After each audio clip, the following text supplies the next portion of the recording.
Welcome back. Number 4 in the Bardominium update video. Right now, we just got the camper pulled in here. That was my goal today. As you can tell, we got a little snow on it. There's snow outside. Where it was parked, if we get much more snow, I can't get the camper out of there. So we want to get it moved in here as fast as we can. Our goal is to get moved in here as soon as possible and out of the house we're in. And that's kind of the goal. So I wanted to get the camper over here, setting over here. That way it can thaw out. We don't have too much snow on it. And then I have it out and I don't have to worry about it getting over here. So, yeah, that's in. Right next to it's our PEX line for our outdoor boiler. That's there. And we'll kind of just walk around. The first thing is the wife didn't like our original door, which is back there. Well, I did black grout yesterday. It was a dark gray, but it was like black. So she didn't like the door. It's the same as the other two. It's just got a big one open panel on it. The wife said that's not going to work. So we had to put this door in here. She liked that one better because then people couldn't see in. But I said, there's a window on both sides. And she goes, well, you know how it is when you walk up to somebody's door and you knock and you don't want to peek in their windows, type of weird thing. So we went and got that one. Luckily, I got here the morning they were starting to put that one in over here. And we stopped them and said, we got to do something different. So we put a different one in there and got that done. We got all the other boards are up. The windows are all in. I think that's an update from the last one. Obviously, yeah, the concrete's all done.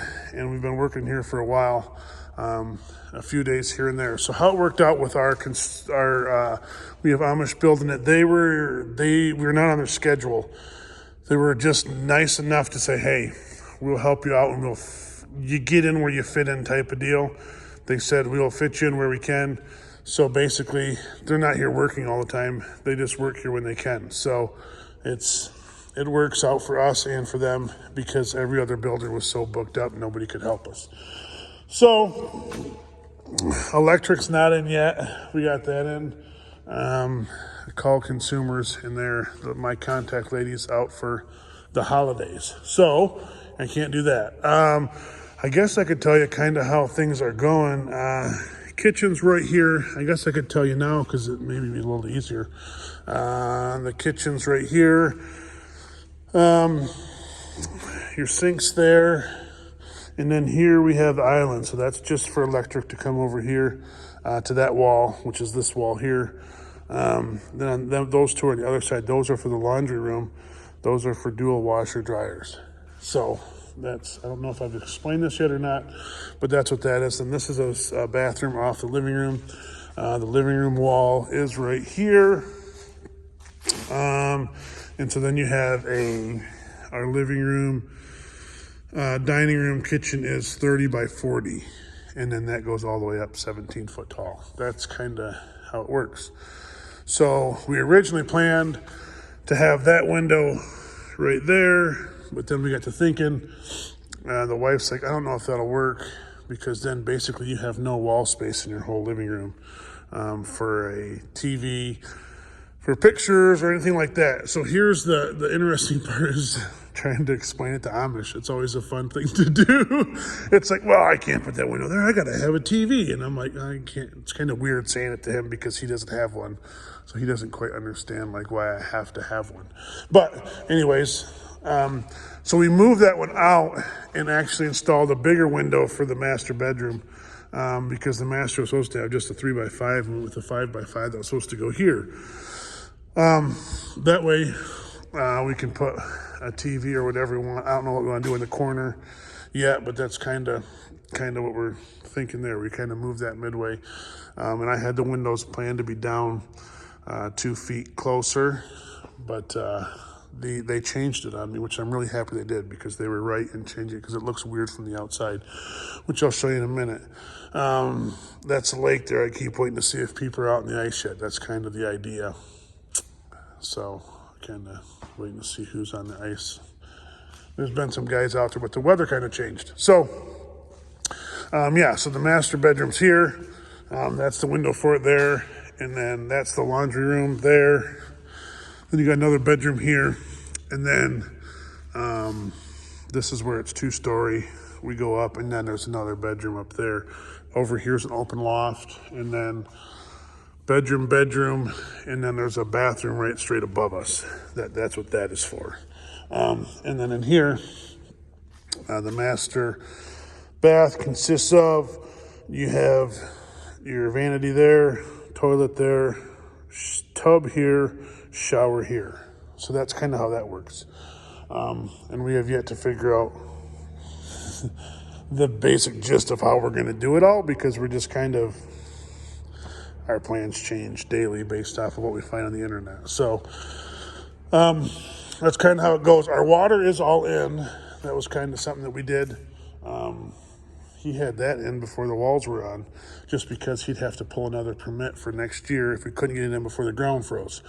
So the ground freezing is not a big issue everywhere, but right here, when they drilled that well, they said that there is 20 foot of clay, of brown clay, and then 20 foot of gray clay underneath it. So we are basically sitting on a clay knob. It is all clay, and it's kind of yucky up here when the weather's nasty. So the driveway, putting that all in was way more than we had anticipated, because it's really weird ground with the clay. It's not hard, it's like soft, and it's ugly. So that's how that went. But anyway, so the water's all in. We got that done before it froze, so that's done, all the in-floor heat stuff, and that's kind of that. And then right here, you can see where the 2x6s stop. That is the end of the house. That goes over to here, and then from here over, this is all garage. So this will be that height too. Got the garage doors on, both of them. But the other one's not completed yet. They had to do some other work. So we got one working, which is all I asked. I said, if I can have one working, and then if we can get the place enclosed, and that's what we did. And then we ended up having 3 extra windows. I don't know how. We ended up having 2 extra windows, and I don't know how we ended up with 3. I'm not sure where they're all supposed to go. So anyways, maybe one was supposed to go up over there, but I don't know. Anywho, I said, I don't want to return them. Let's just put them up in the garage up high. Our plan was to do 2 down low, and then we ran into trouble with bracing those poles, because they were not perfect. And so we basically they had all kinds of straps and everything else hooked up trying to straighten these out. So they got them straightened and had to put them in there. And then we were kind of, after that, it was like, well, those are going to stay there, and we're not going to be able to do the window down here to keep this all straight. So I said, just throw them in up top. The wife, she's not hip on the idea, because it does kind of look different from the outside, but it lets a lot of light on the inside. So that was kind of the idea, is that it'll let a bunch of light in. And yeah, that's kind of where we're at now. So campers pulled in, it can dry out. That is a door there. That door goes from the garage to the house. It's like right in here somewhere, like right at kind of the middle of the house.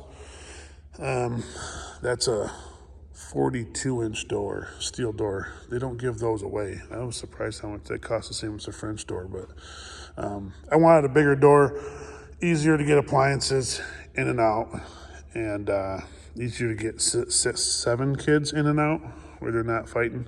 So that was kind of the idea with that, was to get a bigger door, but then it has to be fire resistant from the garage to the house, which is why it costs more to get a bigger one. But real happy with that. That'll work out really nice.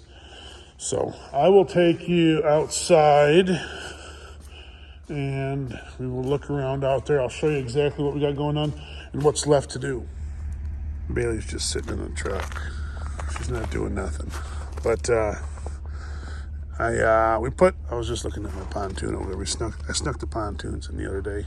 One of them's a duck pontoon we have to get fixed up yet. So off the back, this is just a 10-foot lean-to. We're gonna have this cemented, and there'll be a hot tub out here, I do believe. And then we put the roof up way high as we could go. They asked me, they said, where do you want to put that roof at? I said, I don't know, as high as we can go, I guess. There's no point in having it too low, because over time I could put another little something on there if I wanted to. I don't know how I might not be able to do that because the septic tanks are right there. The septic tanks are in, and the drain field's right there. So that's all done. So I don't know how far out I can go. Maybe another 10 foot or something out. And we didn't do the roof. Again, we were trying to get it enclosed. I said, let's try to get it all enclosed before we worry about this. Is not necessarily a necessity. So kind of the back porch there, what's going on. We still haven't done nothing with the front porch yet. So again, the garage comes to right there, and then that'll all be cemented out to the front door out there at the house. So that all has black black metal on it too. So yeah, it's coming along. We just have a little more stuff to do, but it's at least it's enclosed now, and we can go from there. But we did put one more thing. We did put roof stop, snow stop on the roof up there. That was one thing we did, just because I was worried we get that snow coming off on this porch. All that snow, I'm pretty sure, would bust through that steel. So we put snow stop on it too. That's something we did one day too. Not me, I didn't do it, but I did screw in a lot of the screws along the top up here and in there. Basically, in case you don't know, because I don't think we've talked about it, every screw except for this little bit here and a little bit throughout here was put in by hand crank. So the Amish, there's different Amish groups. Some of them use power tools. This one does not. So every screw was put in by hand, almost. I helped them out here the one day because it was blowing cold and they need some help. There was only a couple guys. So kind of interesting. It's interesting learning. But yeah, they put a lot of screws in that roof. It's hard to tell right now because the snow's on it. But the 3 windows thing, it may look kind of goofy, but I don't know. It doesn't bother me at all. But the tin was fun to cut around those for all that stuff, because I was here when we helped with that. So that's the gable end. When they, like I said, when we had tried to put those windows in, I had planned to be 2 foot apart, and he spread them out more. He built a jig for this one here at 2 foot apart, and they put it up, and then they stood out where I'm standing. And he said that just doesn't look right. So they built another one with them spread out further, threw it up there, and I showed up in the afternoon, I think, when I got done with work, and he was like, yeah, we changed that. I says, oh, it looks good. I'm glad you did, because it would look weird with those top windows down. 2 feet would kind of look different. Another fun fact is you see the white trim along the edge, the J channel. So what we had planned to do in the beginning was go with white siding and a black roof, and then we changed it after we had the roof on there. And the problem with that was the F and J channel was together, and it was already white because we planned on going white siding. So you have a little white strip along the whole thing because it's just the way it was, just the way it worked out. There was no tearing it out. So we're like, well, we'll leave it. If I have to get up there and paint it one day, I'm never going to paint it. There's no point in even saying I'd get up there and do it, because I'm not going to do it. So that got left on there. And then obviously, but by the time we needed the metal, I had already called and changed it all to black. So they had all black done for us and sent out. So you had that little white strip along the edge, and then the white windows. We really wanted the black windows, but with the cost and the time it takes to get them, it wasn't worth it. So we're real happy with the white, how it turned out looking. We're real happy with everything, how it turned out. Now we just need to keep moving on. But there's an update on the Bardominium. Drop any questions you have down in the comments, and we will go from there. But it's been a little while. It's cold up here in Michigan, finally. And the Bardominium's coming along. Thanks so much for watching, and we'll catch you guys in the next one.